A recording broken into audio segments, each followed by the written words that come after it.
What's up, people? So, it's been OTS Championship season in the UK. It's been a pretty good season for us. So, Dan has taken Yubel to their OTS Championships, and how did you do? I got fifth place at my OTS Championships. I know OTS Championships titles can be a little bit sort of up and down in terms of the quality, but this OTS Championship was pretty big. We had 6 rounds. There were a lot of really credible players there. My only loss, for example, was to Ahmad, who came second at UK Nats. Really varied matchup, so I was really happy with how the deck performed, to be honest. And yeah, I just got gate kept out of my invite by 1 place, but it's coming. Yeah, definitely. Alright, so yeah, run through this list for us. Let's know what the reason was for some of your choices. So a lot of this is pretty standard. 3 Spirit of Yubel. This is like one of the best cards in the deck. It's just keeps you alive, can start off your engines. It's a Yubel monster, so you can use it for the Super Polyfusion. Not too much to say about that. Then we got the Beckoning Beast engine. I know, Fabs, in your profile, you weren't playing this because you were on the branding package. Unfortunately, for the pure version, I do think it is mandatory before we go into the Legacy of Destruction support with the field spell, just because opening of the Spirit Gates is so good. Dark Beckoning Beast, if you get imperned on it, sometimes, depending on your hand, it can sort of be the end of the turn, but it's if they ash it, it's kind of like whatever, because the spell is really the power play. Anyway, we'll get into that a bit later. We've got 3 Samsara Lotus, 1 card combo. This card's insane. It's pseudo negate, starts your combos. Yeah, this card's great. And then just for the Yubel names, we played 2 of the original and we played 1 Terror Incarnate. So if anyone watched my profile on Sanctum Squad, which you should all definitely subscribe to, by the way, I did talk a little bit about Terror Incarnate, and I wasn't sold on it, but after like some rigorous testing with the deck, unfortunately I do think it is mandatory, because you want the Samsara Lotus effect to have as much value as possible. So like when they tribute off your Yubel, you want it to float into something that they have to attack into, and also as well, like just popping the Yubel with the Nightmare Pain, or when they get rid of it through any means, say they have like an imperm or something for whatever, you just need to keep bodies on the board. And while this end phase Dark Hole is okay, sometimes it can hinder you, but yeah, unfortunately I just think it is a bit mandatory. And we played 2 of the OG. I think 1 is actually okay, but I fear Cash and like Runic, and if they get rid of this, like off a Rise Heart or something, it's just peak. So, and opening this isn't terrible either, but I think it's dealer's choice on how many of the original you play. And then just for the Unchained engine, we played 1 of the Blue Dog. So the Unchained engine is something I've been going back and forth on my ratios. Like I've really tried so many different variants of this deck. I feel like if you're playing opening the Spirit Gate, Cheyenne is probably the best one to play, just because you can pitch it for the cost to Reborn a Fiend. That puts it in the grave, and you can target it, your Spirit or your OG to bring it back, and then you can pop your own continuouses in order to try and get things off, and then recycle them with Spirit Gates. But I think there is definitely warrant to play Shavara and the Trap. I just wanted to keep the engine as minimal as possible, because I really wanted to put as much non-engine in the deck as possible. So again, I do think it is dealer's choice if you play the red name or the blue name, but I wanted to keep it quite like a minimal Unchained engine. So yeah, the blue one was fine, to be honest. And it's a very easy side out for going second, because the Unchained stuff has the most utility going first. And then just going into the spells and traps for the engine, we've got 1 Eternal Favourite. This card is so good. I'm such a huge fan of this card. Just super poly, keeps you alive. Yeah, not too much to say. 3 Nightmare Pain. Again, it's like Dragonic Diagram, and Dragonic Diagram is at 1. So yeah, not too much to say about that. Spirit Gates, I talked a little bit about this with the Dark Beckoning Beast engine.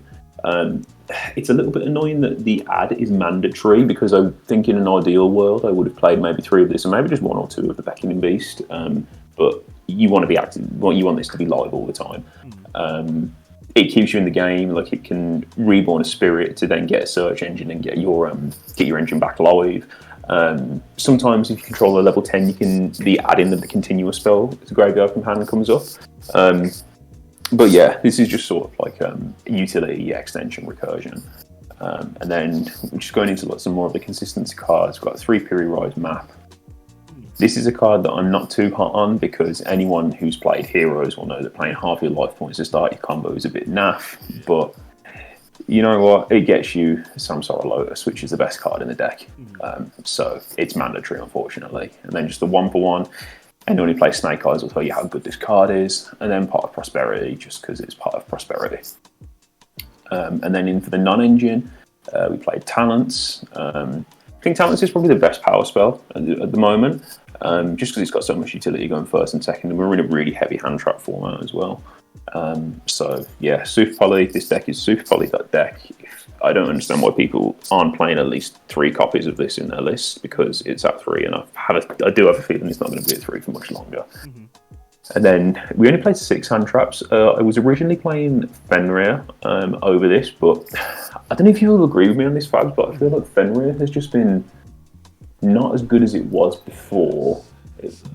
Princess makes Fenrir a little bit trash sometimes, unfortunately. Yeah. And like in the testing, I was finding like specifically something with this deck is you want your opponent to have a huge body so you can just sort of like beat into it. And Nibiru obviously puts on the big body, and people just walk into this card, so it just felt free not to. And then in Perm, obviously, I think it's the best hand trap because you can draw it going second and it's not awful. And then Called by the Grave, obviously. I think I would like to have played more hand traps, but this deck's a bit of a tricky one because I don't believe in playing like 9 hand traps. I think if you're playing hand traps, you should play like a really minimal amount or like lows. And I understand that this is very contradictory to my own deck building here with 6 hand traps. But it is what it is. I do think that decks, it does depend on the deck really. And I thought 3 Nibiru and 3 Imperm was fine. I'd maybe put the Nibiru in the side, but I just thought out of all the other power spells, they just weren't good enough in this deck specifically, so I thought Nibiru was probably the best call. Lovely. So let's see that extract. What was your reasoning behind your extract ratios? So, to be honest, a lot of these Super Poly targets I think you can cut. I think I'm just pretty greedy with it. But the deck's Super Poly deck, and I did anticipate quite a few rogue matchups. So playing things like the Equest and the Dragastapelia were okay. So 2 of the Loving Defender Forever, Cos Nuts. A really funny thing that I did against my Kashtira player in round 3, he had 6 monsters on board. I swallowed 5 of them and hit into the ogre twice, and that was game, thanks to the burn effect. Yeah, this card's like insane. And then Super Poly targets Draco, this was okay. And Dragastapelia, this was okay as well. I think these 2 are flex spots. I think these, maybe the Golem's a flex spot as well. Because I've noticed with the Snake Eye boards, I don't know if you'll notice this as well, Fabs, they've started playing around this and pivoting more towards like the Formula Synchron and the Baron plays. Yeah. Which in that scenario, you could actually just swap this out for a Panzer Dragon, which is a fusion that takes a machine and a dragon, which swallows up the Borrowload Savage and the Formula Synchron, but I'm not sure how good that is. So yeah, these 3 are kind of like just flex spots, and then Garura and Muddragon. If you're playing Super Poly, it's a no-brainer. And then Typhon, it's Typhon. Let's not, dwell too much on that. Gustav, this is really good for just ending games. Same with the lead, but I didn't actually make the lead all weekend, so I might cut it. To be completely honest, but it's good. It's good in theory, right? Like if you just have 2 level 10s, and because this deck does actually struggle on putting out damage sometimes if your opponent doesn't put a monster up, so you just kind of have to have that utility to just put on a bit of pressure. But League was fine. I do think it's pretty okay. Gustav's mandatory, I think, though. And then for the Unchained package, we played it really super streamlined. We just played the Yama and the Rage. And I suppose you could count the Little Knight in this as well as what you go into off the Rage. Yeah, I don't think there's too much to say about this, really. I think Yama's such a good card. Anyone who's played Unchained will know. And then there's arguments to play Anguish here as well, and I do think it is something I would like to try, and then maybe like an Access or something, so you could cut the 2 Super Poly targets just for a bit more utility if you lose the die roll, swallowing like opponents' boards and things like that. Muckraka, I'm cutting this until Legendary of Destruction. I didn't make this card once. It's really good in theory, but it just doesn't come up. And Almirage, just if you open just the Dark Beckoning Beast, you can get into sort of subpar boards, like making like just a Little Knight and some non-engine. which sounds pretty crap, but it's better than just a Beckoning Beast and some non-engine.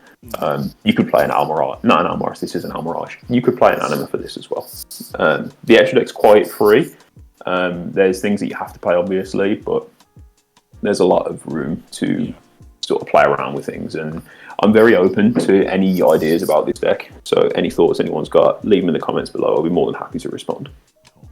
Lovely. And then let's see this extra deck, because I see a little bit of spice in that extra deck already. On the side deck, I see a little bit of spice in that side deck. Yeah. So 3 droll in the side deck. This is about as spicy as salt. Same with the Cosmic Cyclone. I was maining this actually for a while, and I don't think it's bad too. But I think now that we're seeing a bit more of a pivot onto pure Snake Eyes as opposed to the Fire King lines, they're not losing as hard to this card. Droll's just Droll. I played Droll over Shifter actually, because I know Fabs and a few other people have been a huge advocate for Shifter in this deck. In testing Shifter, it's good, but it's better in the branded variants, because obviously Shifter can conflict with your Unchained lines somewhat with the Beckoning Beast engine and things like that. And while Shifter is a turn skip, Droll is also a turn skip, and I think more decks lose to Droll than they do to Shifter, because you can kind of play around a Shifter, but I don't think you can really play around a Droll. But again, I'm not opposed to Shifter at all. I think Shifter's a nuts card. I just wanted high impact cards against like the entire board, and Droll was pretty good. And then Cyclone again. Evenly, I love this card, but it feels so subpar right now. But going second, I didn't really think anything else would cut the mustard. You could play maybe a Kaiju or something like that, but one Kaiju for one interruption just feels a bit naff going into such high power boards. And a lot of decks do just lose to Evenly. So, like this deck loses to Evenly, which is why we played 6 Solemn Judgment in the side deck. So, Iron Thunder. I love this card. People opened it in the sneak and they were like, this card's trash. This card's not trash. It's not incredible, but it's not trash. So essentially what this card is, it's just Solemn Judgment and Broken Line combined. So what you do going first is you just set this, and then obviously they try and pop something. You flip it to negate it, and then if they have something in the column, it blows it up as well. This also does have utility going second, because something Pac was talking about when he was playing Broken Line in like the Dragon Link format. You set this in the extra monster zone column and it blows up the spheres and they can't respond to it. So it was a similar sort of mentality where if you set this in the same column as like a Baron going second, you can just blow that up, and then if they have a spell in there, you can blow it up as well. Like, say maybe they've got a continuous spell that's been put there off the Flamberge or something like that. And again, this deck just really loses to Cosmic Cyclone. So I wanted to just protect this stuff as much as possible. This was originally Summon Limit inside in testing, but I just thought that this had a bit more utility, personally. So yeah, I really like this card. I think it's worth having a place of. Yeah, definitely a little bit of spice, and see more copies of Judgment as well. So that's pretty nice. Yeah, 100%. I think if you're playing a rogue deck and something that does lose to those blowout cards like Cosmic, Evenly, Lightning Storm, you really want to be protecting those as much as possible. And I think this has more utility than a Floodgate in decks like this, because a Floodgate just doesn't protect you from those as well. And in testing, like getting even lead just felt absolutely horrible. But it worked out all right. Lovely. And then obviously you can see your last one was Judgment, run that Judgment. But let's what were your matchups for the day? So I know it was a longer OTS championship than my official, so you had quite a few more. Yeah, 6 rounds, man. So the first matchup was a little bit of a strange one. It was against like a Gravekeeper's like anti-meta deck. So it was not what I expected to see, but shout outs to the player. He was a returning player, really nice guy. Necro Valley didn't do as much as he would have hoped, I think. So I was able to clean that up pretty quickly. Round 2, I was against table one with Ahmad, second place UK Nats 2023, big up. Unfortunately, he did just sort of like stomp me. I ended up bricking a little bit, and he had all the negates, but he was very confused reading Spirit of Yubel and tried to put up a U-Link board, which I just thought was really funny. So shout out to Ahmad for that. Round 3, Cash. It was a little bit sticky game 1 because my opponent banished one of my Yubel's names, and this is why I was happy that I played 2, because I was still able to keep myself in the game. But Fenrir is like a big problem for this deck. which is why I'm glad it's sort of not in as much rotation anymore, because Banishing the Eternal Favourite, the Nightmare Pain, it can just sort of lose you a lot of advantage. So we lost that game one.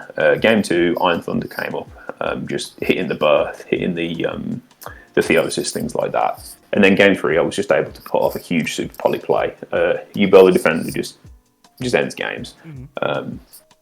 Round four, what did I play against round four? It was Centurion. It was shout out to my opponent, really nice guy.